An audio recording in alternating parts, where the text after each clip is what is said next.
অচিনাকি লোকক আহ্বান জনাম যে যিমান পাৰে সোনকালে আপোনালোকে সত্ৰৰ পৰা আঁতৰি যাওক, আমাৰ ফৰেষ্টৰ পৰা আঁতৰি যাওক। চৰকাৰে কাকো ৰেহাই নিদিয়ে, এই কথা আপোনালোকে মনত ৰাখিব।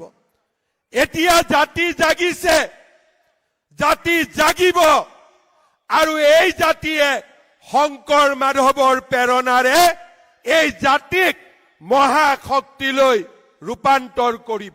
মই অসমবাসী ৰাইজক অনুৰোধ জনাম, অচিনাকি লোকক মাটি বিক্ৰী নকৰিব, অচিনাকি লোকক চাকৰি নিদিব, আৰু অচিনাকি লোকসকলক জাতিৰ বৰঘৰত সোমাবলৈ অনুমতি নিদিব।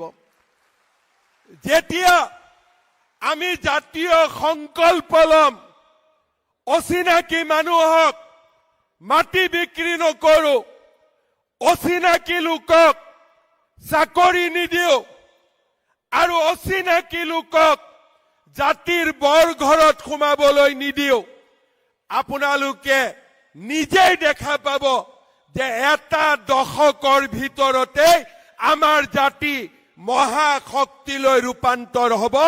আমাক কোনেও ধৰি ৰাখিব